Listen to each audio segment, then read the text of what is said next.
Hello കൂട്ടുകാരെ, ഞാൻ ഈ സ്വന്തം ബ്രൂണോ. ഓ, ഈ മോലാലിട്ടെന്റെ ഇവിടെ പോയി. ഇതാരാ വരുന്നേ? പങ്കമാമനോ? ഓ, പങ്കമാമ. പങ്കമാമന്റെ കയ്യിൽ മുട്ടായി എങ്ങാണ്ട് ഉണ്ടോ? ഓ, ഒന്നുമില്ലേ? എന്നാ ശരി. മോലാലി, ആ പങ്കമാമന്റെ കയ്യിൽ ഒന്നുമില്ല മോലാലി. ഒരു മുട്ടായി അല്ല അതിന് കൊണ്ട് തന്നൂടെ എനിക്ക് തിന്നാനല്ലേ? ഞാൻ വെറുതെ ഇവിടെ ഇരുന്ന് ബോറടിക്കുകയല്ലേ. എന്തെങ്കിലും കൊടുക്കാൻ കിട്ടിയിട്ടുണ്ടെ എന്റെ നേരെ അങ്ങ് പോവായിരുന്നു. വാ മോലാളി, നമുക്കൊന്ന് അമ്മൊക്കെ നടന്നു വരാം. വാ. Hi aunty.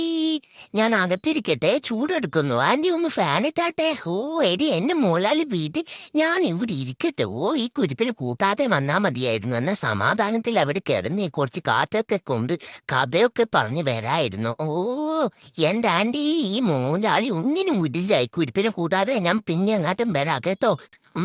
ഇതേതാ ഒരു കുഞ്ഞുകുരിപ്പിനെ പോലത്തെ ഒരു കുരിപ്പ്? എടി നീ പുറത്തു വാടി. അകത്ത് തന്നെ ഇരിക്കാൻ തോന്നി പെണ്ണെ. വാ വാ. ഓ അമ്മമ്മേ, അപ്പോഴത്തേക്ക് എനിക്ക് ബിസ്ക്കറ്റൊക്കെ തന്നിട്ടുണ്ടല്ലോ. അമ്മമ്മേ, ഇനി ഞാൻ നാളെ വരാം കേട്ടോ. നാളെ എനിക്ക് ബിസ്ക്കറ്റ് തരണേ. Okay, bye. വാ മോലാലി, ഞാൻ തളർന്നു. വാ, ഇനി നാളെ വരാം നമുക്ക് കേട്ടോ.